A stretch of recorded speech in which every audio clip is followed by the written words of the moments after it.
श्री राम जय जय राम। श्री राम जय जय राम। श्री राम जय जय राम। श्री राम जय जय राम। श्री राम जय जय राम। सच्चिदानंद भगवान की जय। सत्य सनातन धर्म की जय। सतगुरुदेव भगवान की जय।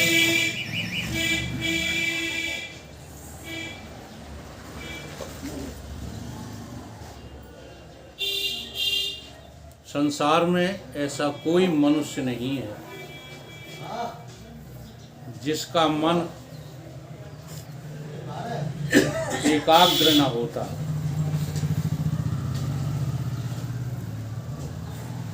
मन कहो चित्त कहो,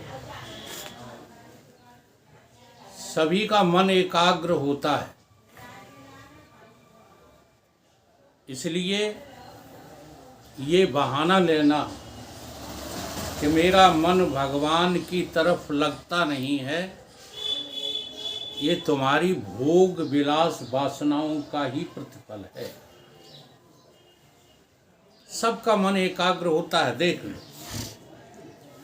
कभी सिनेमा देखा है आपने तो एकाग्र चित्त से देखा है कि नहीं? दुकान पर काम करते हो तो एकाग्र मन से करते हो कि बिना एकाग्र के?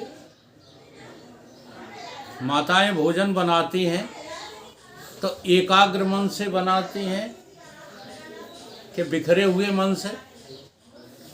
और जो माताएं बिखरे हुए मन से भोजन बनाते हैं उनके भोजन में कभी स्वाद ही नहीं आता।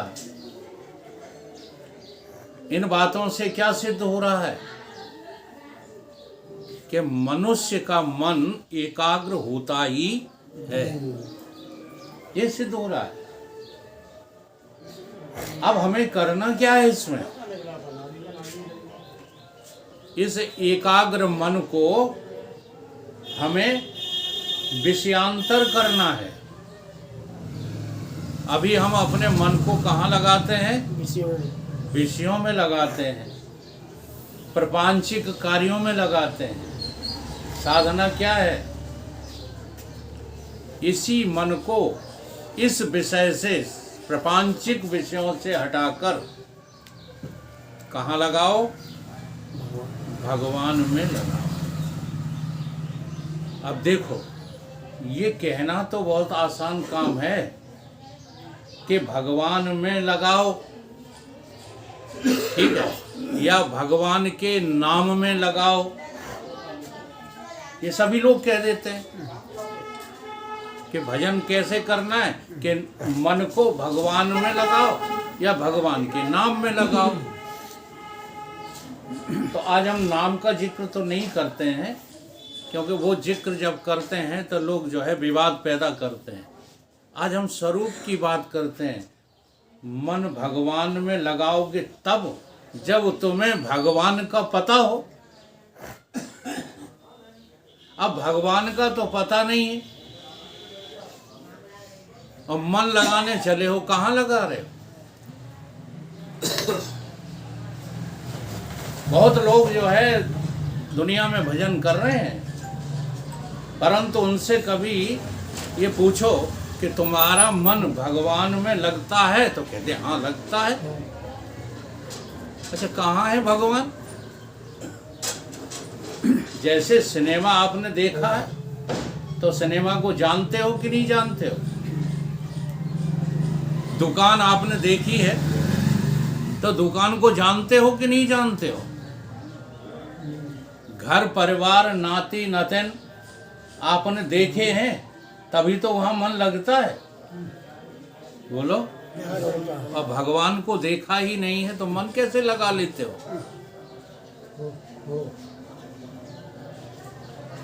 विचार की बात है।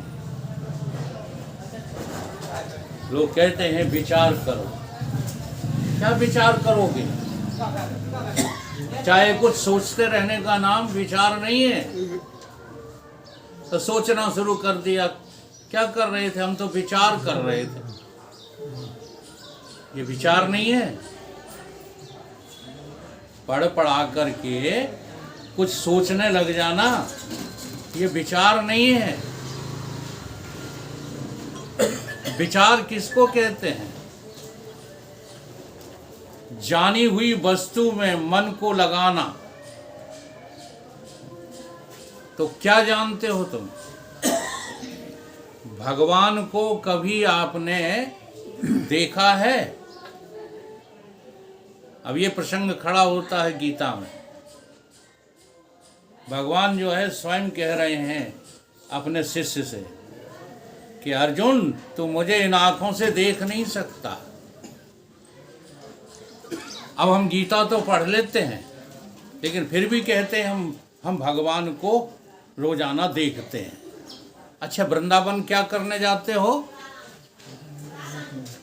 भगवान के दर्शन। अयोध्यापुरी क्या करने जाते हो? भगवान के दर्शन हुए भगवान के दर्शन।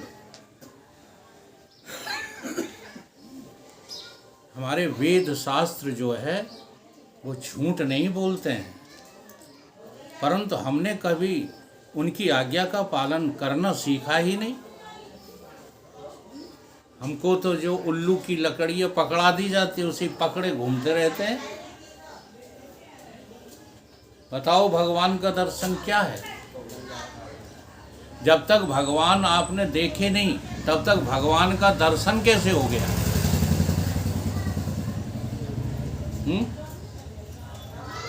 भगवान आपको मिले नहीं,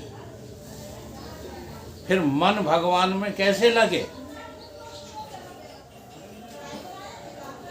बता। इस पर पहले जो है हमको नकारात्मक जो है प्रक्रिया को खत्म करना है। तुम जिसको भगवान का दर्शन कहते हो वो भगवान का दर्शन नहीं है, बल्कि तुम्हारी कपोल कल्पित बातें हैं। जैसे मैं ये कहूं कि आप मेरा दर्शन करो तो कर लोगे? चलो भगवान की अभी छोड़ो बात, मेरा दर्शन करो। मैं कौन हूं? कर सकते हो? आप जो दर्शन करते हैं वो मैं हूं या मेरा शरीर है? तो मेरे तो नहीं करते हो। विचार करो, ये विचार का विषय है। इसी को ब्रह्म विचार कहते हैं।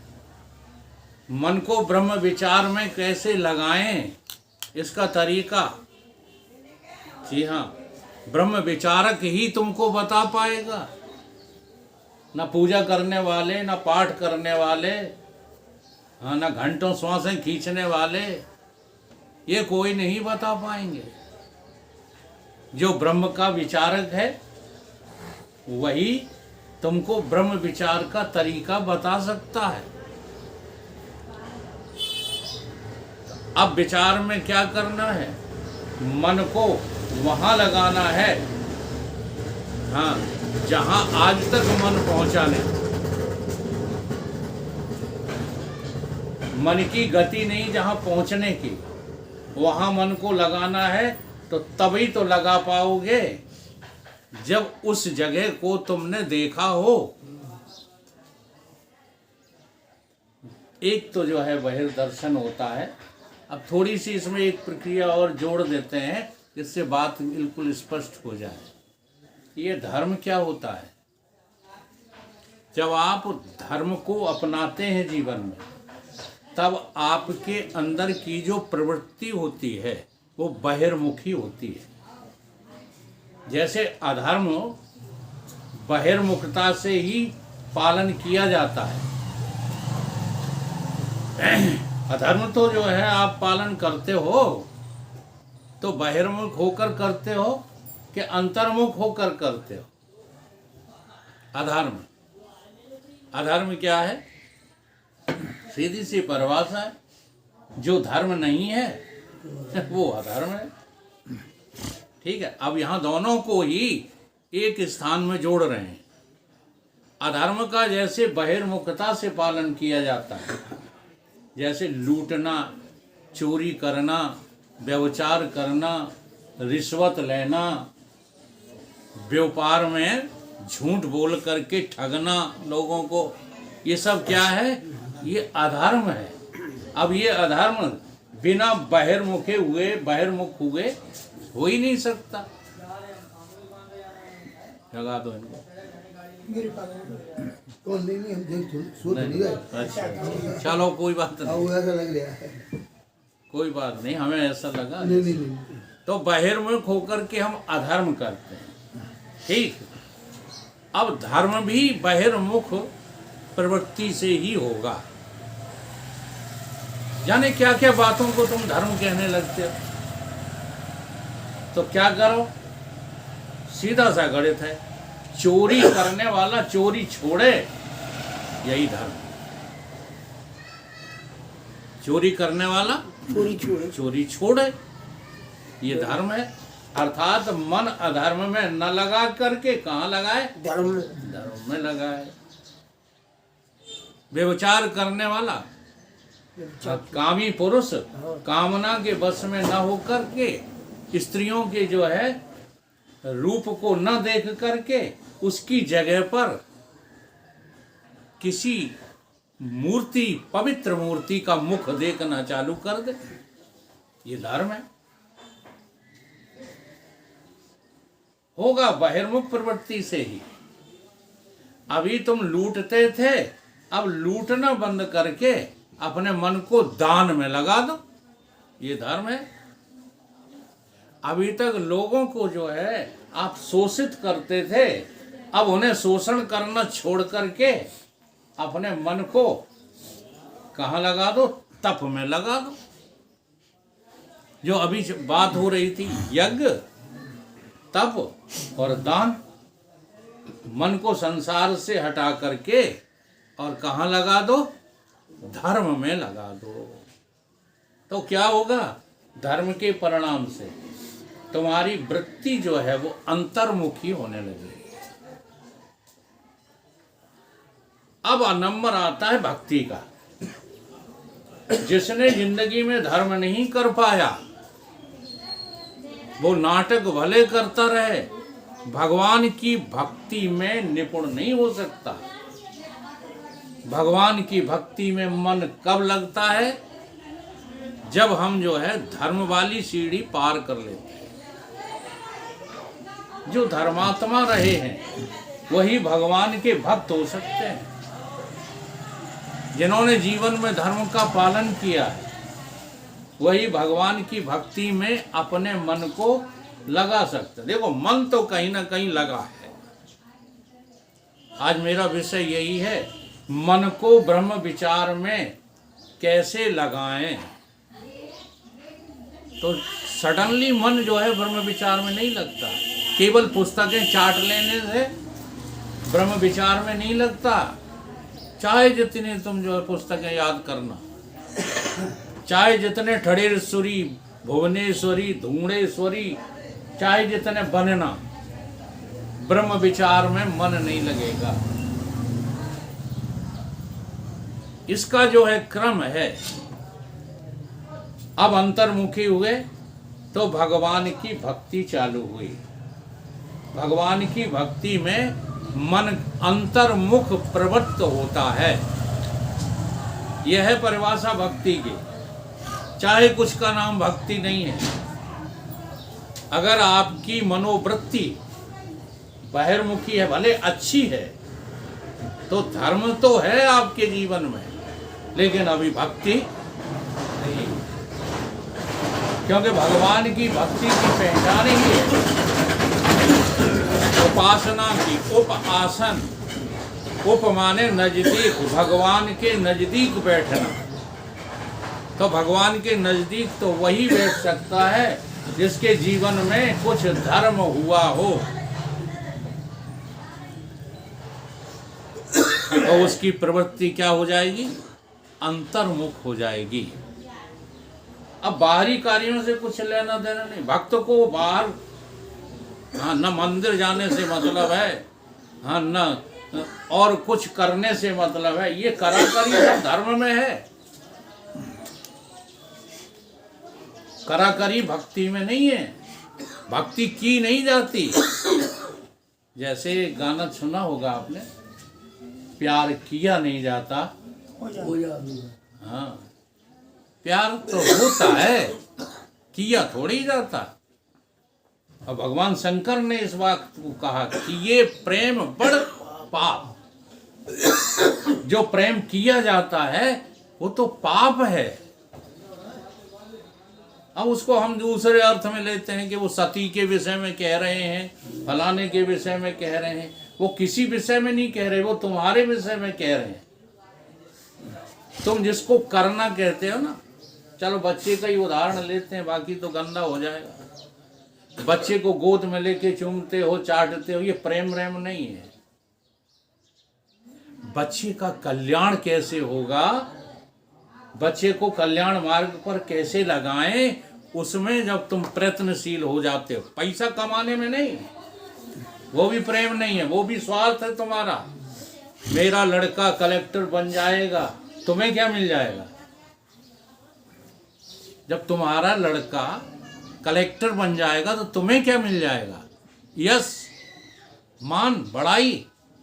कहो डॉक्टर साहब, हाँ, लड़के को डॉक्टर बना दिया, हमें नहीं से पूछते मिला क्या? तो तुम जो मन को जहां लगाए थे, वो स्वार्थ था कि नहीं था? वो स्वार्थ कब टूटा? जब कलेक्टर साहब ने तुम्हारे लात मारी। एक किस्सा सुना होगा, उनके कलेक्टर साहब के पिताजी गए, ठीक है, उन्होंने क्या किया था कि अपने गधे को, धोबी था, धोबी, अपने गधे को मास्टर साहब के यहाँ रखाए थे, क्योंकि उन्होंने ये सुन लिया था। मास्टर साहब कह रहे थे हमने अच्छे अच्छे गधों को कलेक्टर बना दिया। तो धोबी अपना गधा लेकर के पहुंच गया मास्टर साहब के पास कि मास्टर साहब जरा हमारे जो है कलेक्टर, इसको भी क्या बना दो। तो उन्होंने कहा कि है तो ये मूर्ख, लेकिन फिर भी छोड़ जाओ। तो गधा को वहीं छोड़ आए। फिर बहुत साल बाद पहुंचे, पूछा हमारा वो गधा कलेक्टर बन गया? मास्टर साहब ने कहा हाँ बन गया। कहाँ है? कहीं डिस्ट्रिक्ट भिंड में अपॉइंट हो गया, जाओ, भिंड जिले का कलेक्टर। तो गए साहब, पहले तो दरबान ने ही रोक दिया, जैसे तैसे भीतर पहुंचे, ठीक है। तो कलेक्टर साहब आए तो वही जो है असभ्यता की बात की उन्होंने कि तुम तो पहले गधा थे, अब जब कलेक्टर को तुम गधा कहोगे तो वो तो जो है, तो खींच के उसने जो है लात मारी। तो वो क्या कहते हैं पिताजी? पिताजी कहते हैं कि वाह, तू कलेक्टर तो पढ़ लिख करके बन गया, लेकिन पुरानी आदत तूने नहीं छोड़ी, लात मारने की। तो ये तो एक कथा है, वास्तविकता यही है। जो फूले फिरते हैं ना, जिनके ऊपर तू जीवन में फूला फिरे, वो बहू और बेटे सब अलग हो गए। आप उनकी पृथकता को समझ नहीं पाते मोह के कारण से। अलग होना जानते हो क्या है? बचपन में जब तुम्हारा बेटा तुम्हारे साथ रहता था, तुम्हारी उंगली पकड़ के चलता था, तब तुम्हारी हर आज्ञा का पालन करता था कि नहीं? और जब से विवाह हुआ है, ब्याह हुआ, बहू घर लाए, अलग किया व्यवहार। हाँ जी, अब तुम्हारे नाम से निमंत्रण आ जाए और तुम अपने लड़के से कहना कि लला जरा वहाँ जो है अटेंड कराना जाके, हमको अब पचता नहीं है भोजन। लला कहेंगे तुम जानो, तुम्हारा काम जाने, हम तो वहाँ जाते हैं जहाँ मेरा परिचय होता है। अलग किया व्यवहार। तुम्हें मोह के कारण से जो है पुत्र अलग लगता नहीं है, लेकिन सच्ची बात समझ लो, जिस दिन विवाह हो जाता है व्यक्ति का, वो उस दिन से तुमसे न्यारा हो जाता है। ठीक है। तो अब मन है जो वो भक्ति में कैसे लगे? जब जीवन में तुमने धर्म नहीं अपनाया तो भगवान के भक्त तुम कैसे बन सकते हो? अंतर्मुखी वृत्ति कैसे हो सकती है? इसलिए आपने भक्तों का स्वभाव देखा होगा, वो दुनियादारी की बातें ज़्यादा नहीं करते। जो दुनियादारी की बातें करते हैं और अभिनय करते हैं पूजा का, पाठ का, वास्तव में वो भक्त नहीं है। वो भक्त हो ही नहीं सकते। भक्ति की स्टेज पर पहुंच करके जो बाह्य प्रवृत्ति थी वो अंतर्मुख हो जाती है। अब तीसरा नंबर आता है योग का। भक्ति के ऊपर फिर योग। योग का मतलब होता है समाधि। योग की पराकाष्ठा किसमें है? समाधि में है कि नहीं? वहाँ न प्रवृत्ति रहती है और न अंतर्मुखता रहती है, न बहिर्मुखता रहती है। वहाँ क्या हो जाता है? वृत्ति का अभाव हो जाता है। समाधि और है क्या? मनोवृत्ति, बोध वृत्ति, अहम वृत्ति, चित्त वृत्तियों का क्या है? हाँ, सफाया। चित्तवृत्ति निरोधश्च योगा। वहाँ पर आकर के तुम्हारी वृत्ति ही नहीं रहती, यानी निवृत्त हो जाते हो। और निवृत्त स्थिति का नाम है मन का लगना। मन को गहराई से पकड़ो तो अब मन वहीं तो लगेगा जो तुमने जो है वस्तु का अनुभव किया है। तो अब भगवान तुम्हें मिले, तुम्हें सब कुछ मिला। देखो, लड़के मिले, पत्नी मिली, पति मिला, रुपया मिले, मकान मिला। इनको मिला कहते हो कि नहीं? जो तुम्हें मिला उसका तुम्हें अनुभव है कि नहीं, ये बताओ। तो भगवान मिले हैं? नहीं। अच्छा, भगवान मिले नहीं तो तुम्हारा मन भगवान में कैसे लगने लगा? लगाई कहाँ? बड़ी विचार की बात है। विचार करना कोई सहज काम नहीं है। इसलिए जो है मांडूक्य उपनिषद ने तुमको एक बहुत सरल तरीका दिया कि तुम 3 स्थानों पर रोज मिलते हो किसी न किसी से। एक है जागृत स्थान तुम्हारा, तुम अभी जीव होकर के साधना कर रहे हो। ब्रह्म होकर के कोई साधना की जाती है? साधन साध्य कब तक है? साधन साध्य तभी तक है जब तक 2 चीजें बनी हुई हैं, जीव और ब्रह्म। अगर आपको भगवान मिला नहीं है तो आपको साधना करनी ही पड़ेगी। अपने साध्य को जो है साधना ही पड़ेगा। जिस दिन मिल जाएगा उस दिन सुमिरन चालू होगा। तब फिर वो साधना नहीं होगी, वो तो यज्ञ होगा। सहज यज्ञ, सहज तप, सहज दान। फिर तुम दुनिया के काबिल हो जाओगे। एक शहर जो है हम बोला करते हैं, उसको लोग तो अनर्थ कर लेते हैं, लेकिन सही अर्थ कुछ इसका यूं है, मिटा दे अपनी हस्ती को अगर तू मर्तबा चाहे। कि दाना खाक में मिलकर गुले गुलजार होता है। कि दाना खाक में मिलकर, अच्छा अब दाना खाक में मिल गया, दाना खाक में मिल गया तो क्या बन गया है? क्या बन गया? गुल गुल गुड़। गुल मतलब गुल को गुल। हाँ, वृक्ष बन गया। वृक्ष बन गया हो बाद में। यही अर्थ लगाते हो ना, वृक्ष नहीं बना। देखो पहले दाने के विषय में स्पष्ट हो जाओ।